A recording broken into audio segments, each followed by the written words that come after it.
pleasure to get to see you all today. Alex and I work closely together. We see a wide variety of patients, but definitely a lot of patients with autism and developmental differences.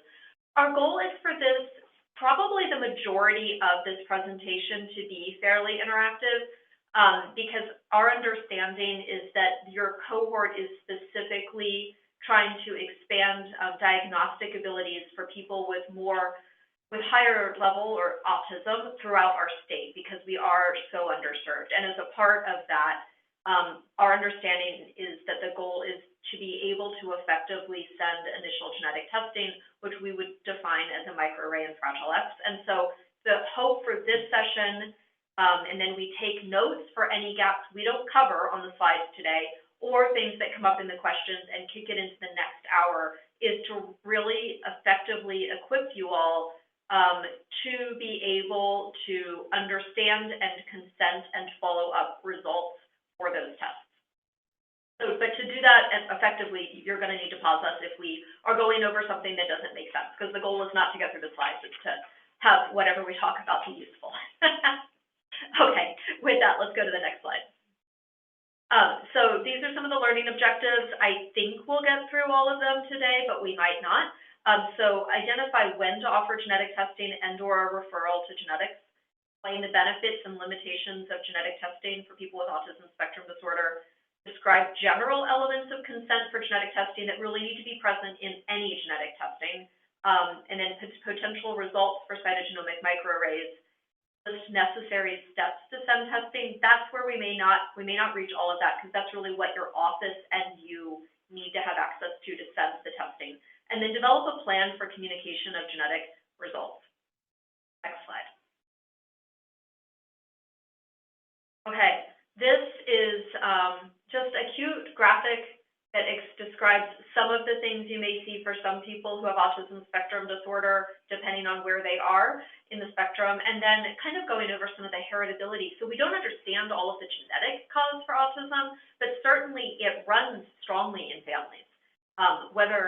So there's high heritability. If you do a deep dive on genetic evaluation for people with autism spectrum disorder, there's a reasonable chance, not the majority, but a reasonable chance that you will find a genetic explanation.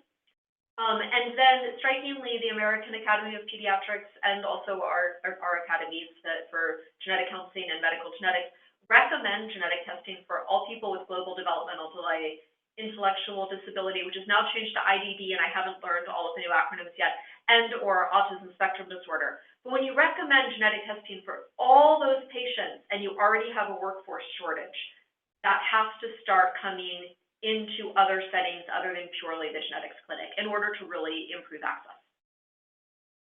So, next slide. So this is where I wanted us, when Alex and I were talking, we were like, let's go through what Alex does when she's talking with patients, and then let's start breaking down how that can align into your practice if you're sending genetic testing. Alex, what does a genetic counselor do? What do you want to say about this? Yeah, so I can kind of break it down into 4 different buckets, and we'll kind of explain a little bit of this today and what each goes into each category. The first is kind of just assessing where is the family at and why are they wanting to present with genetic testing? Why are they wanting to happen this information? Are they fully aware of what are the limits or benefits from moving forward with that?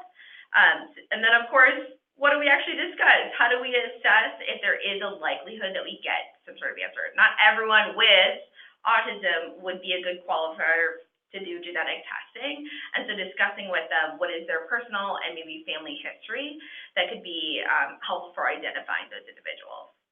And then, of course, what we do in those sessions is we explain what it means. What is actual genetics? What are the actual testing implications?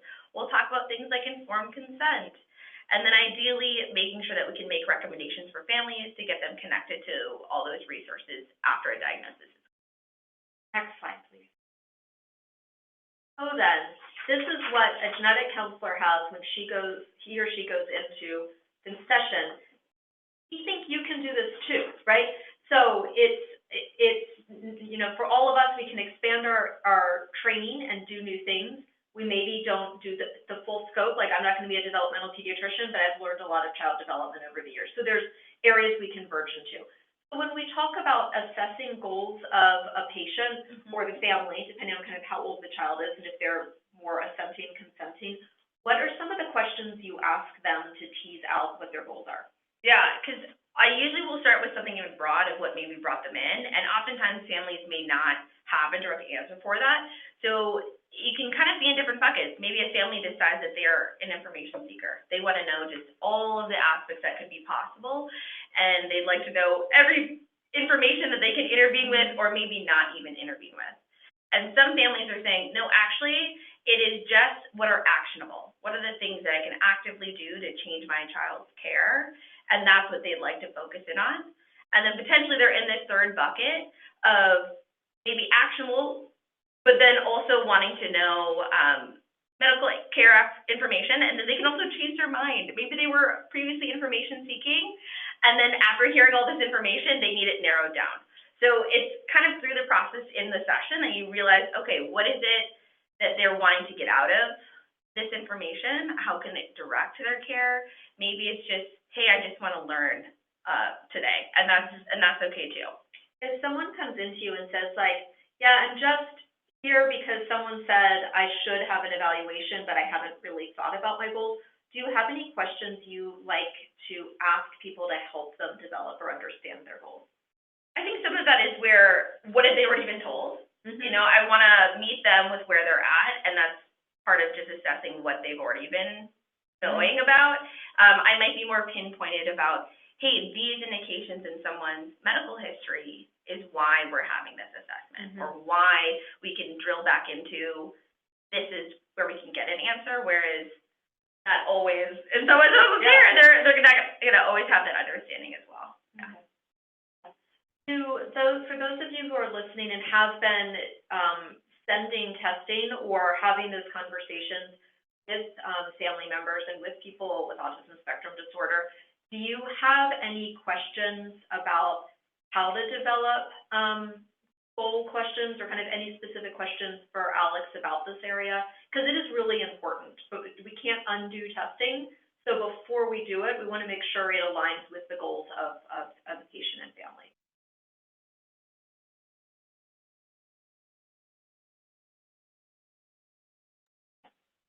Feel free to unmute and ask those questions now if you want, or you can use the chat and I'll elevate them.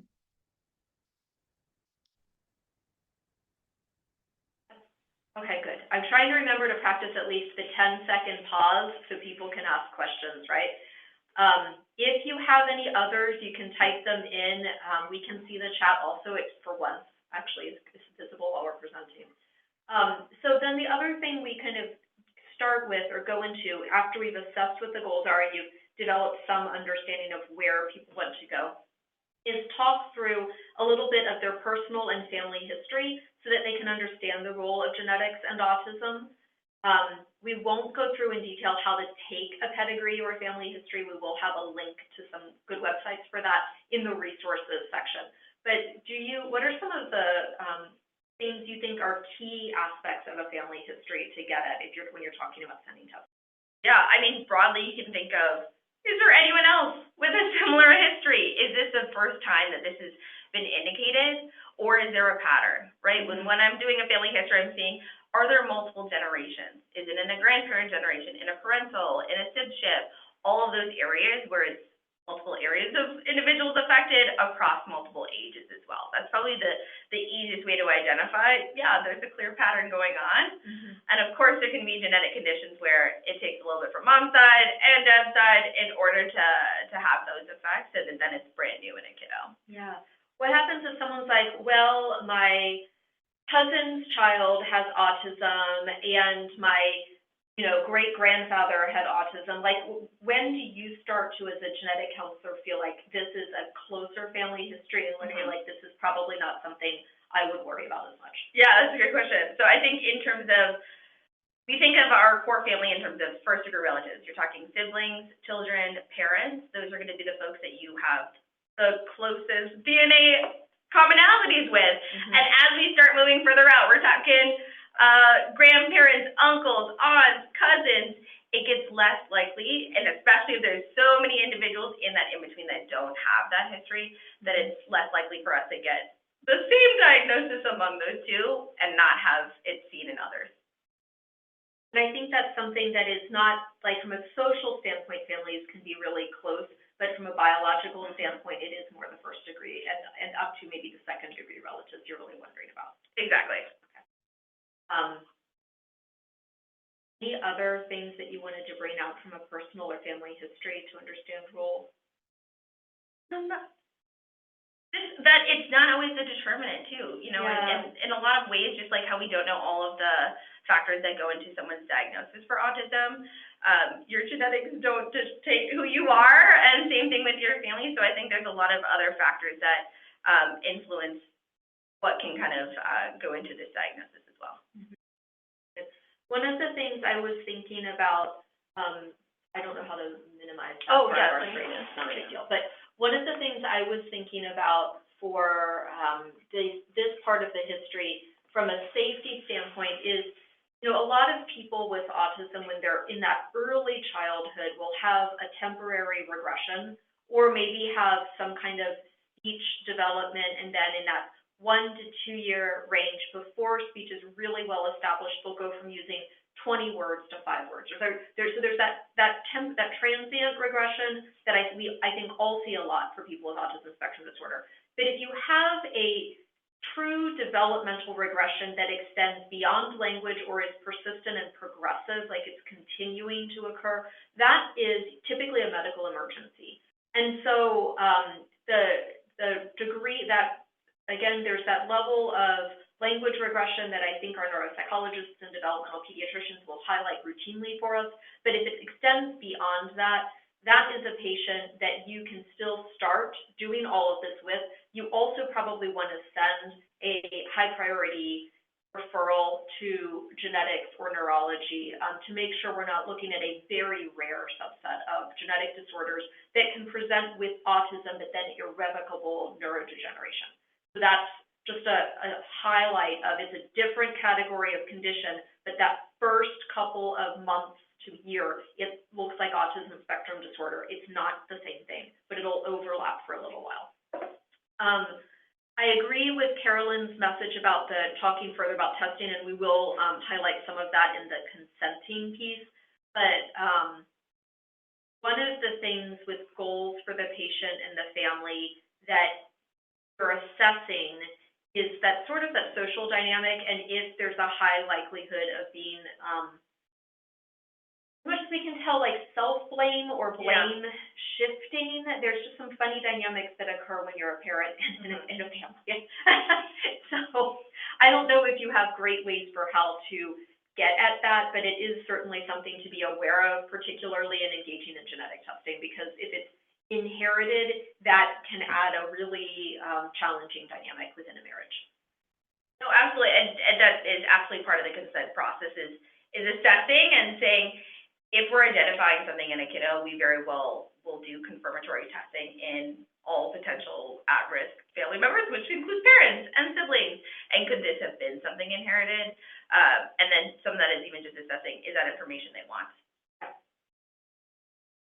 Making sure people know it's truly an option, maybe when you recommend, but it's an option. I think we can go to the next slide. Okay, and so then getting into some of the, what we say is like more the core genetics. There's a lot of things that go into genetic testing. It's totally doable. You can do this, and you probably already are. We just want to help you do it even better or start doing it, right? But knowing how to explain some elements of basic genetics, the test implications, informed consent, and then how to get good access to educational resources for a diagnosis. Again, our understanding is these patients are going to be, for the most part, autism level 3 patients, and for the most part, those will be patients that even if you identify a genetic explanation, we would say it's still fair for them to see genetics, because you either have a positive genetic cause, and at some point they may want to talk to a genetic counselor, or you don't find a genetic explanation with your first tiers of testing, and they still at autism level 3 would qualify for broader testing that's outside of right now what we feel like we can effectively train at an echo autism level, like outside of genetic testing, where we usually have them in clinic. Okay. So let's go to the next slide and start going through some of the basics of genetics and how we explain it. Yeah, so at this high level, I like to make a distinction in terms of what is their background too. That's part of the assessment, is how familiar are they with this conversation, and then can break things down from there as well. So ultimately, we've got millions and trillions of cells in our body. In the very center of those cells, if we crack that open, that is where our DNA is located. And then I typically use an analogy of, these are the instruction manuals for our body to grow and develop. And so are there changes to those instructions that then give us an answer for why someone might have presented with a medical concern? And so we kind of break it down in these different ways. I won't go into all the details between chromosomes, proteins, but ultimately it's an extensive conversation with families of what testing is identifying what genetic answer. So is it looking at genes? Is it looking at chromosomes? And how detailed is it getting in that process too? Would it be helpful to you all to hear some of the analogies that Alex or I use when we're going through this right now, or do you already have kind of your own toolkit for ways that you relate it to real world images?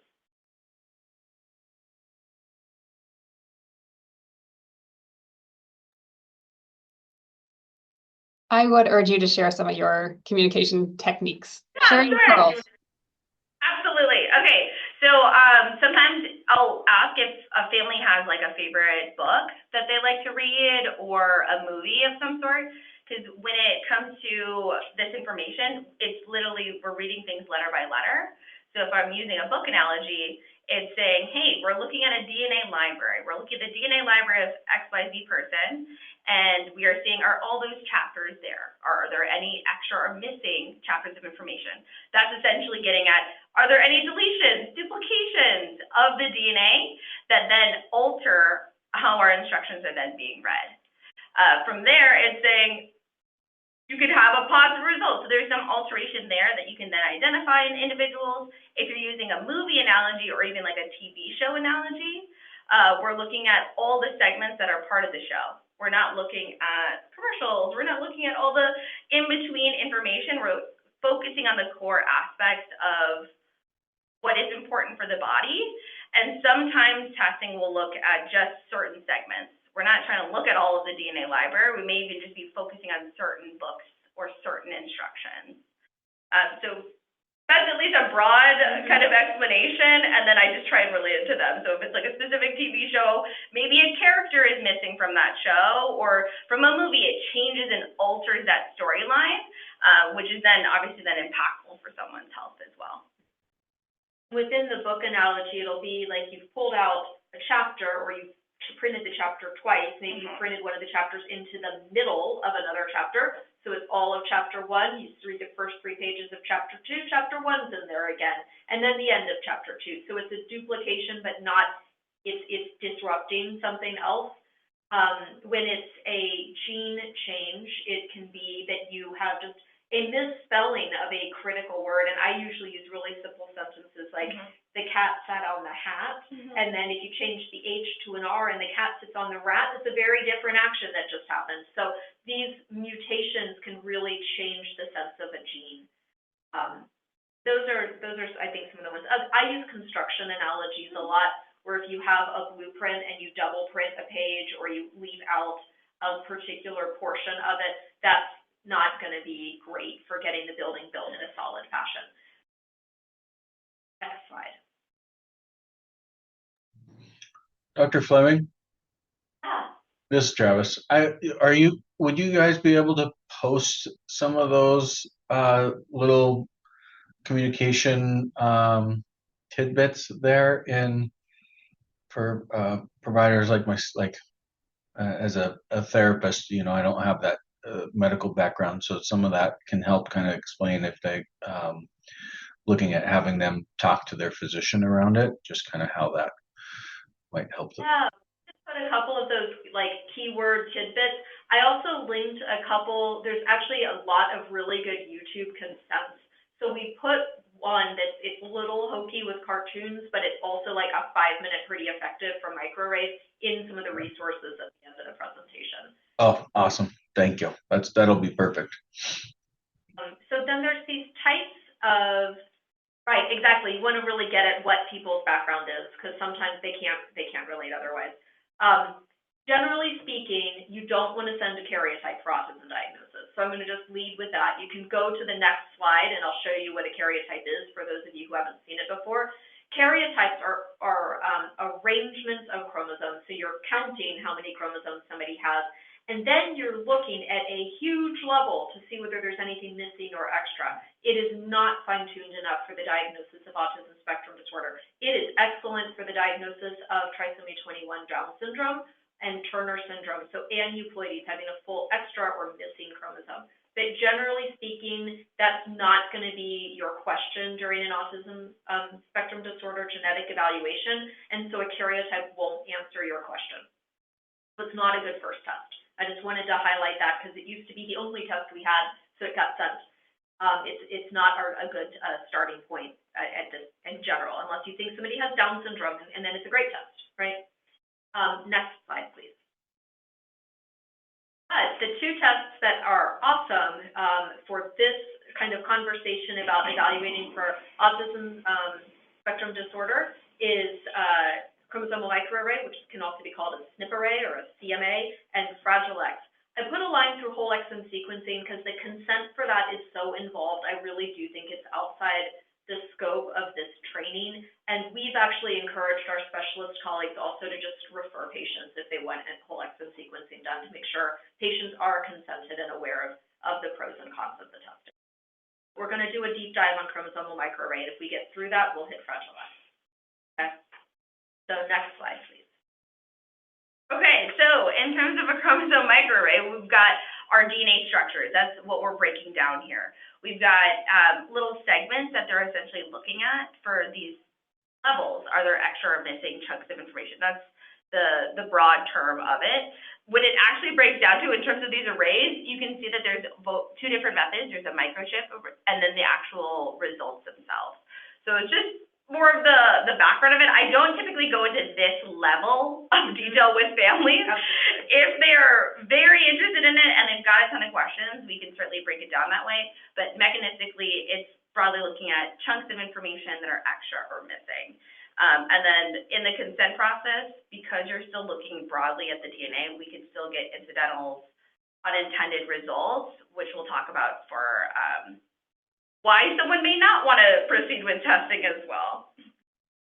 One of the things for y'all to know if you're sending the test, so as Alex said, unless somebody comes in with a medical background already and they want to talk about this, I don't go through it because I think it's kind of confusing, but it's a signal intensity. So you're looking at differences between both copies of your DNA from your mom and your dad. You're looking to see that there's enough difference. You're looking at polymorphisms that should be different between people, and there should be enough difference that it kind of fills out a wide range. But if there is a high intensity signal for one copy, that implies that you've got duplication or more of either a mother or father's copy. And if you have a low intensity signal for one copy, that will show that it's deleted. And so you kind of see these gaps. It'll give you a range. It doesn't give you a most extremely precise location, which you don't generally need, but it will give you within one marker to the next marker. So it'll be like within 20 nucleotides, this is the size of your deletion or duplication, but it won't be at the exact because it's not a sequencing test. It is really good, and it is good for quantity, but it is not good for specific code differences.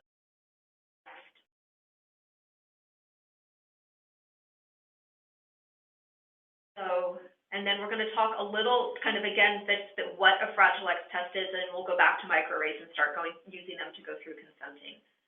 So next slide for Fragile X, which we have the breaking of the blocks to show. It's the Fragile.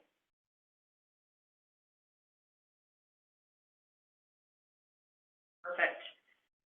Do you want to take this one? Sure. Okay. Yeah, so I had that little Jenga tower there because that's also another analogy helpful discussion is essentially so FMR1 is one single gene that's located on the X chromosome, so one of our sex chromosomes, and it can become fragile because we're looking at blocks in this tower. And if there is too much instability, if that tower gets too tall, then we can have disruption in terms of how that is then being read. And so that test itself doesn't just give us a sequence change, it's actually giving us a repeat number. So we've got different ranges that are what we consider to be typical or normal, and you don't have a diagnosis of Fragile X, and that's anywhere between 6 to 44. And then if that block tower is now at over 200, there is instability and someone will have a diagnosis of Fragile X. This in between, this is where you get a gray zone and a kind of pre-mutation. That would not be a diagnosis for someone's autism or an explanation for Fragile X. It would mean actually other implications for reproductive and potentially adult onset concerns. And with that, I'm going to pause and have us go to the next slide. Yeah. Sorry. We do have, again, we'll have resources for more about Fragile X at the end of this. We may also circle back in the next presentation. But okay. No, that's perfect. I bulleted your pre-mutation, full-mutation. Okay. Yeah. Just so saying, you don't want to find this in your pediatrics evaluation, right? Because pre-mutation carriers, that's all adult onset stuff. But if you find it because you did the testing for this child, it will often then have implications for the parents. Exactly. So, inheritance then too. So if you have a male patient for you, then you may be diagnosing a mom in that scenario, a parent of an adult onset concern that could be affecting them currently or soon into the future as well. Pre-mutation carries for males, meaning if they fall in that 45 to 54, it just means they're at risk for this expanding. So could this increase in a future generation? Pre-mutation is when they are at risk for an actual condition themselves. So in adulthood, males can have what we call ataxia, so uncoordinated movements. They can have these tremors that can happen, and someone's 50s, 60s. They would certainly get referred then for counseling, for genetic counseling, and talk more about potentially what that may look like. For females who fall in this pre-mutation category, they are less at risk for things like the ataxia and tremors. They can still have those, but most often it's something like premature ovarian insufficiency, meaning difficulties with actually getting pregnant and having other implications for that as well. So it's diagnosing not what you're intending, right? So those are certainly answers that you can have for families of it may not answer the question of why we were doing this, but could actually result in a different answer as well. And that absolutely comes up in sending these tests. So you'll send a test and then we'll talk a little bit about how to handle your unexpected results in the child that clearly has medical implications for the parent. Because once you're sending genetic testing, it kind of starts to implicate potentially multiple family members, and if you're the one sending the testing, it's important to have a plan for how you're going to handle results that would affect the health of other family members. For the purpose of sending testing for Fragile X, the reason it's a common test to send, I think it becomes just sort of like automatic send a microarray in Fragile X. The reason you're sending Fragile X is it's the most common cause of inherited intellectual disability in males. Most males that have a full Fragile X mutation are going to have intellectual disability and autism. They will very rarely, I mean, you can find case reports, but it's uncommon, have autism spectrum disorder without intellectual disability. That would be unusual. For girls, it's a little more common that you can have a wider range and a lower level of autism and not intellectual disability because they have two X chromosomes. And it's due to some genetic factors. I decided not to put in this talk today. But if everyone loves them and we have time, we can throw them to Sherry and Tina next March, okay? But it's interesting, but it's probably not something we had to talk about to feel empowered to send the test. But it's a complicated disorder. It's interesting. It's something you send a lot, actually, out of clinics. The implications for the adults are kind of a big deal because you're talking about premature menopause. So it matters for family planning if they want to have more children. It matters for recurrence where your pre-mutations are, because some are very likely to expand to a full mutation. So if a woman has a pre-mutation, maybe very likely to have a child with Fragile X syndrome, or she may be pretty unlikely to have a child with Fragile X syndrome because it's a smaller pre-mutation. It's more into that gray zone that maybe they shouldn't be as concerned about. So next slide. So all of this is getting at why informed consent is important before you send these tests, right? Because this is stuff that comes back that has implications for family members.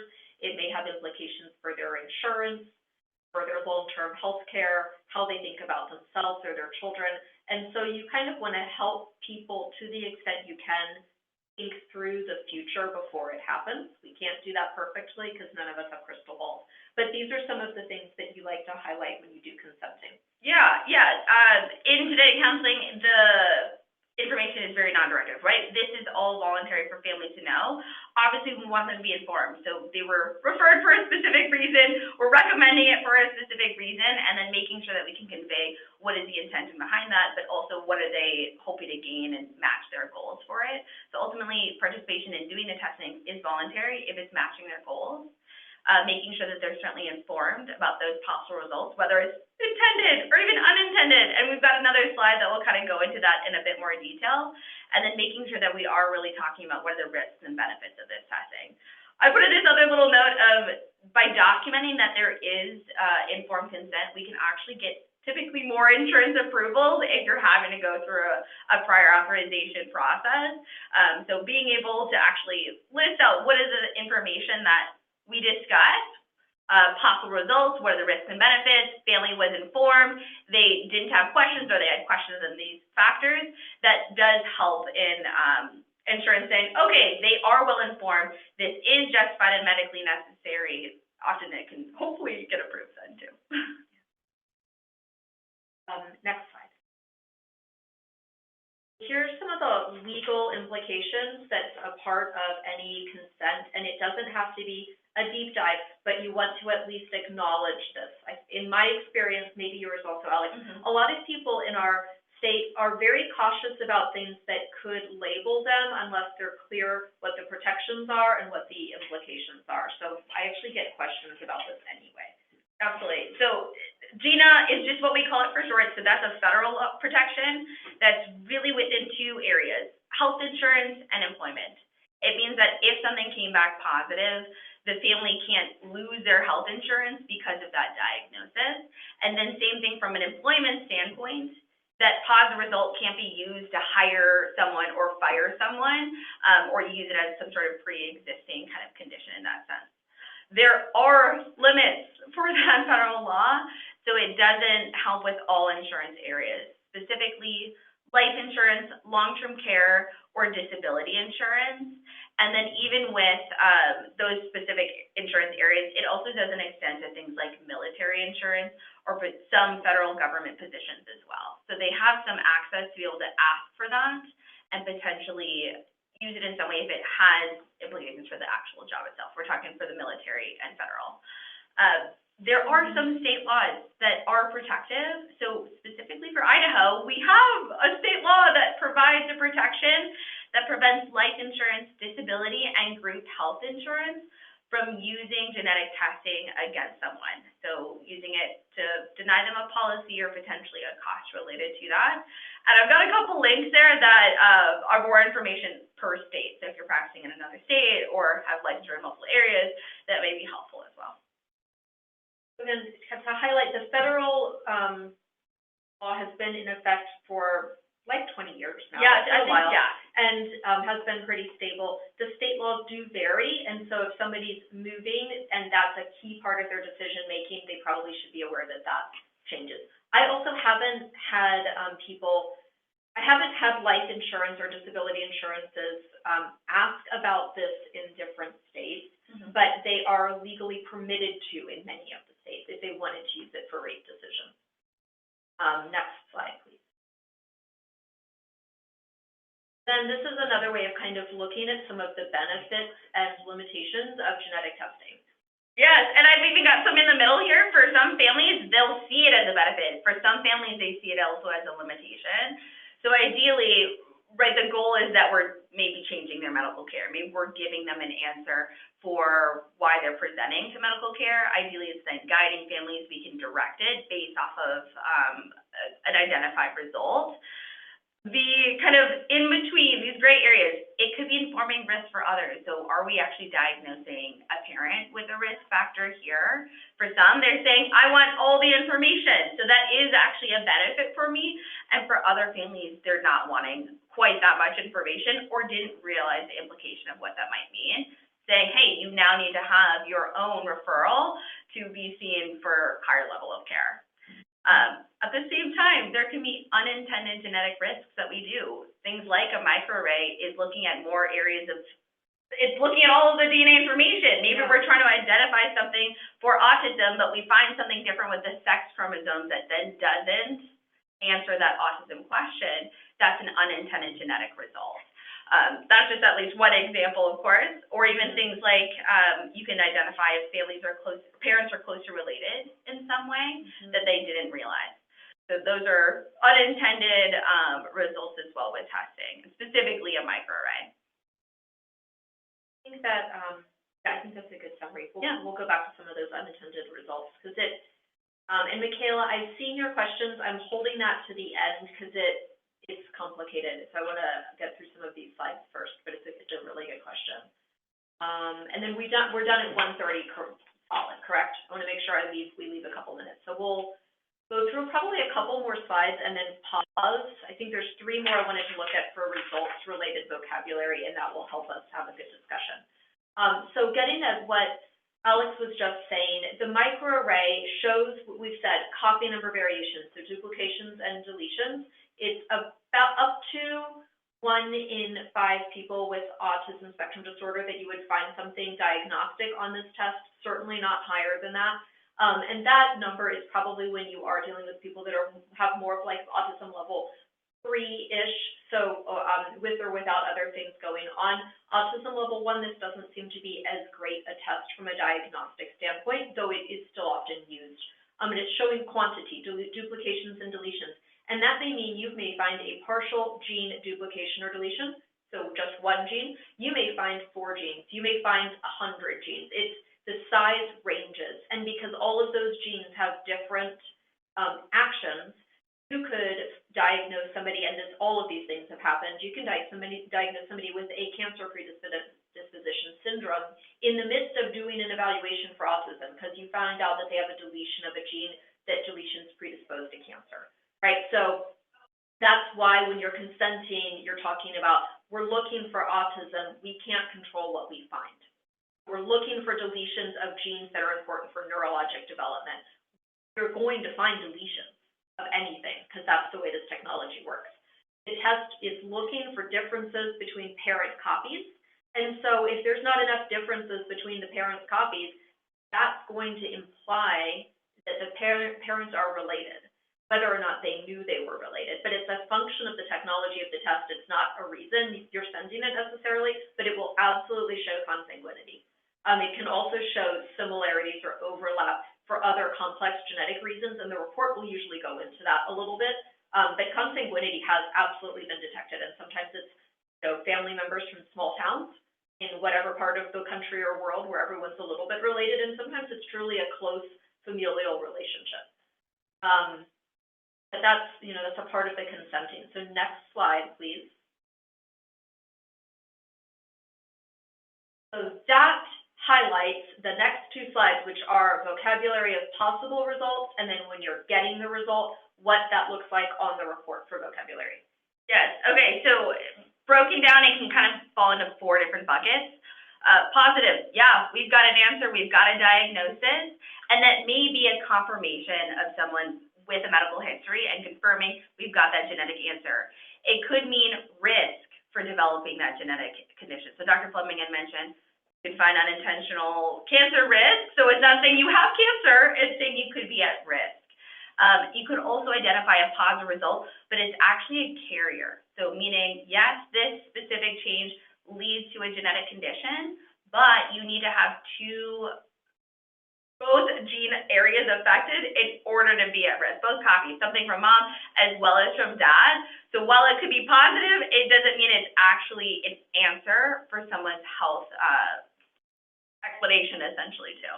And I want to just highlight that is, I feel like, one of the most commonly misunderstood things about a report, and in not so much sometimes for patients, but also for medical personnel.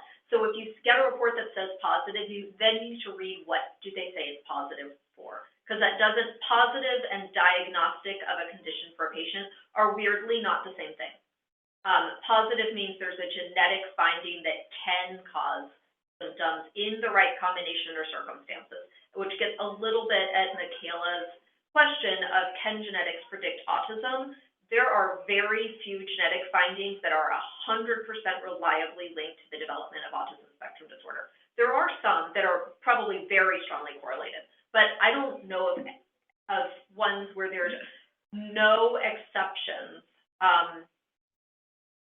in a microarray in a test like this, unless it's so huge a deletion that it's also going to impact your physical development, your intellectual development, your likelihood of seizures, like something that's grossly medically complicated. But for typical autism spectrum disorder, where you're physically well and then you've got this neurodevelopmental difference, it's usually variable in severity and variable in whether or not you will fully have autism or not. So that's where it can be present in a parent who doesn't have quite the same symptoms.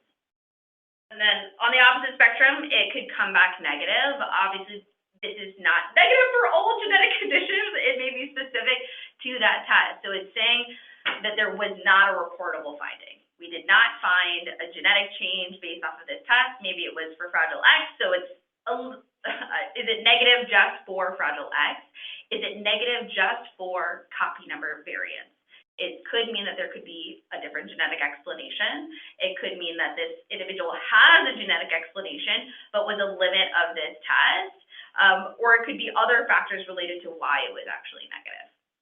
So it's negative for what you tested for, not for everything possible. And then uncertain and incidentals. Yes, so uncertain, it means that there was a finding there. So it's not uncertain of whether there is a change.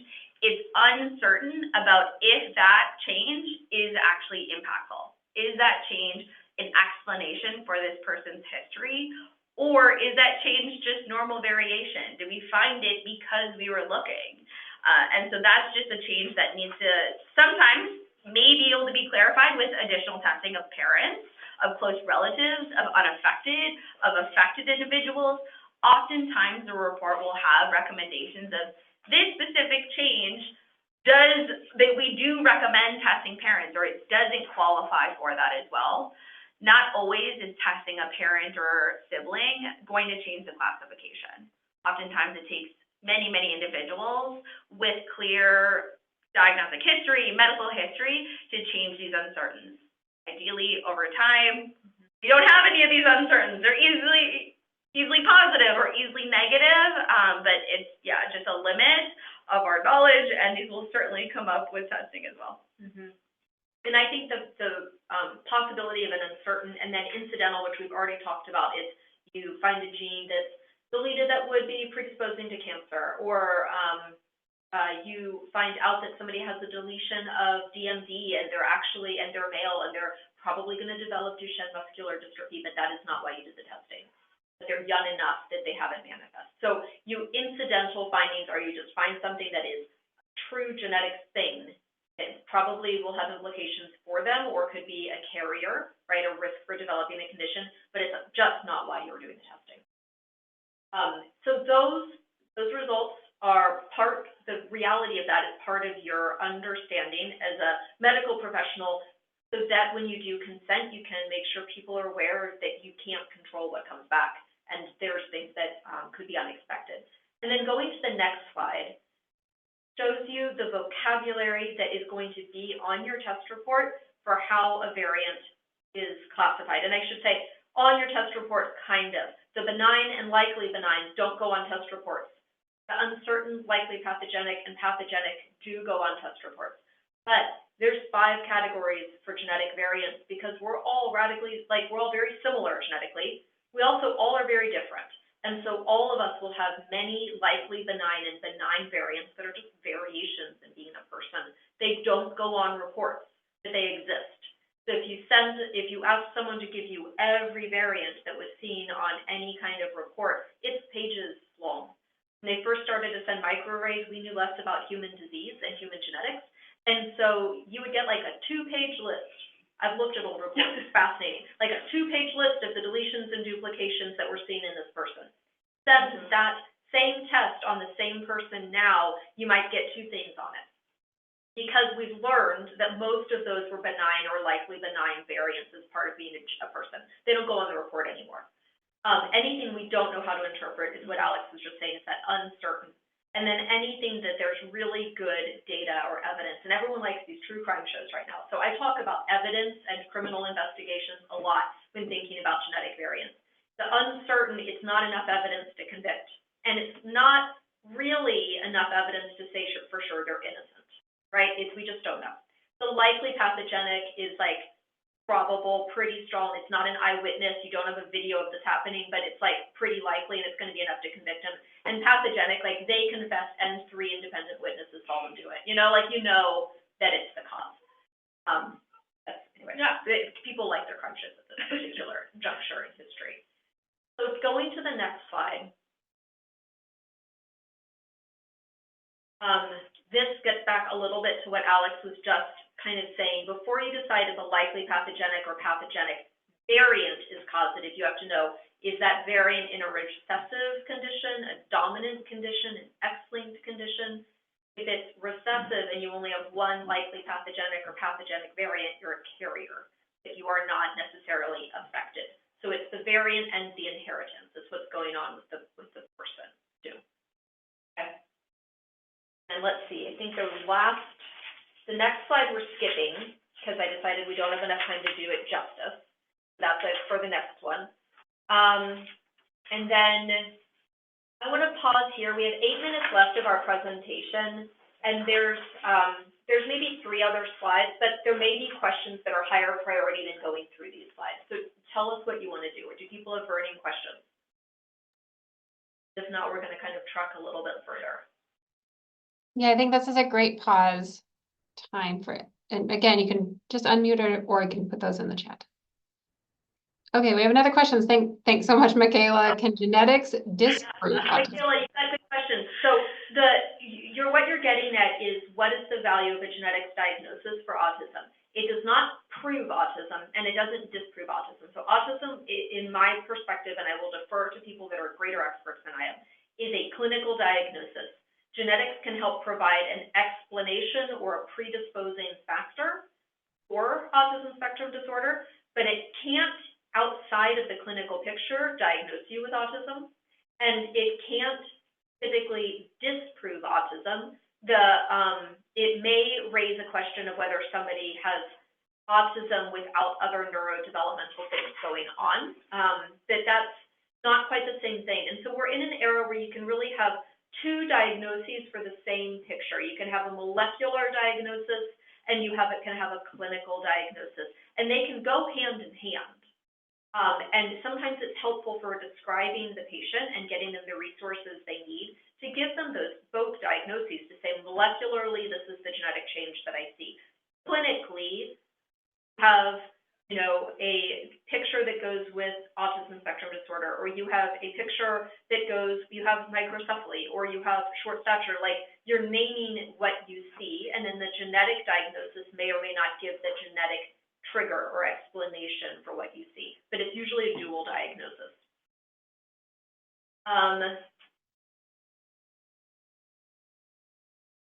Yes. So I would, thank you for raising that, Julie. If a patient has negative genetic testing and they have level 3 autism, and the negative genetic testing was a microarray and or a fragile X, they should be referred for more genetic testing.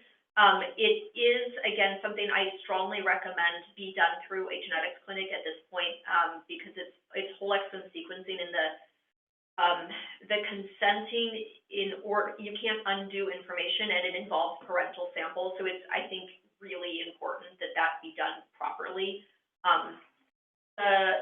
There are a lot of sponsored tests. I don't know how many there are for autism and Fragile X right now, Dr. Patterson, but the biggest concern I have with sponsoring tests, the affordability is excellent when they're sponsored. There's privacy implications. So anything that's free, you're paying for in another way. And so the patient is signing off on their genetic information being used for something. That's why it's a sponsored test. So that needs to then be a part of your awareness, and the consenting is that it's not just free because they're nice. It's free because they're going to use the DNA for research, or they're going to give it to a drug company or something. And you just need to know that.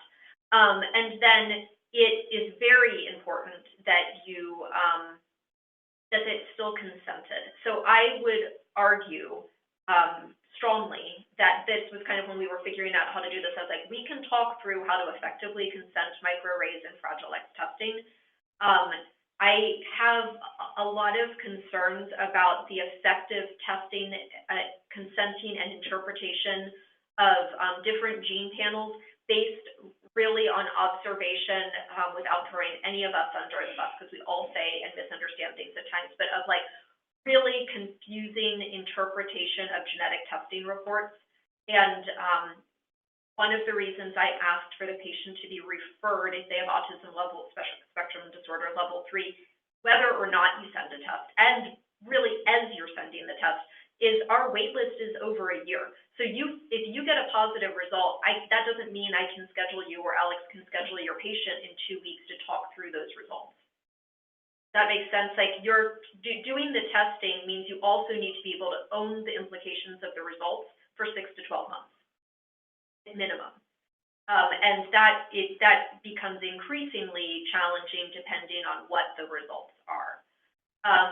Elena, I can send you the reference paper, but it is actually, that's the reason I said it's similar to criminal qualifications is like conviction, is it's actually a very complex paper that has levels of evidence for how you rate molecular evidence, family history, clinical history, and population data, and some protein modeling to decide when something is a VUS or not. So it's interesting, but it was well outside of what we could really do a deep dive in today. If you give us more hours outside of the first 2, we can come back and talk about it, and it would be fun too. Let's go to Travis. Can you ask your question? And then any other questions, throw those in the chat, and it will be really helpful as they're preparing for part 2 in March. So I'm going to turn it to you, Travis, and we'll wrap it up. In conjunction with Julie's question, just as my providers have talked about genetics changing so quickly, is there any reason or how, like if you go through a genetics testing with a patient and then down the road, is there any reason to go back to genetics testing because it's progressed or more data has occurred to then come back in and get another round of testing, even though the previous testing might have been, negative or uncertain? Yeah, so not the testing we're talking about today, because the Fragile X will or will not be positive or negative. The implications may be complicated, but the test itself is concrete. For the microarray, not particularly. They've gone through about, I don't even know how many generations, but at this point, they're not changing it significantly, so you're not getting new. With the whole exome sequencing, which is looking at all the genes we know anything about in humans, looking at the protein coding regions, but not the non-coding regions or DNA we don't know how to interpret. So it's still only about 2 to 5% of human DNA that is being analyzed in whole exomes. Yes, with that test, we reanalyze it every 1 to 2 years, as long as the family or patient are interested, based on new clinical information for the person, and new scientific data. The trick with whole exome sequencing is that the testing utility, so that the diagnostic yield is substantially lower if you send it without clearly describing the patient you're sending it on. So if you just order the test and send it, but you don't give the lab quite a lot of medical information, it so messes up their interpretation of the thousands of variants they see that your diagnostic yield really drops.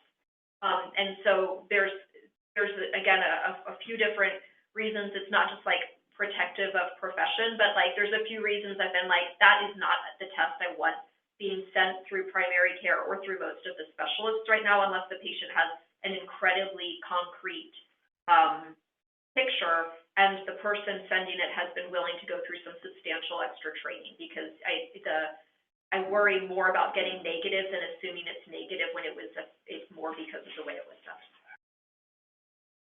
One thing I was going to add in terms of if you have an uncertain that comes back from CMA and it was done several years ago, sometimes if the lab is still existing, then being able to reach back out and say, is there a new interpretation? Because it's really just the limitation of our knowledge probably at the time is why it was labeled, and they may not be sending out that updated report. We're better now, but ultimately there could be a new classification from that, and you don't need to repeat the microrate in order to get that information as well. Absolutely. So that's a really good point. Part of our work protocol, but very much can be a part of your own, is every year or two, if you see a patient back and they had a VUS, variant of uncertain significance, you call the lab if they didn't reach out to you, or you have someone in your clinic call the lab and say, hey, has this variant been reclassified? Because they're running those classifications routinely, but unless they dramatically change medical care, they're not reaching out to the ordering office. And if you weren't the ordering office, you'll never know unless you call, because that's, people move over time, so whoever first ordered it may not still have a medical relationship with them. Let's see what else. I think, well, we're at time, so I'm going to wrap us up. So let's tee this up. As you complete your evaluations, I urge you put your questions in that evaluation, anything you'd like to know more, all things genetics and autism. We will get that information to our St. Luke's team as they are preparing our part 2 that will be in March. So thank you, thank you, thank you. Great conversation, great questions. This was fantastic. We are going to be back next week. Actually, Tom Patterson is our presenter. The content, the topic is constipation, toileting, and autism, understanding how to support children with autism. So we hope to see you next Thursday. Again, any questions related to this topic, we'll continue the conversation in March. So thank you. Take care. Bye.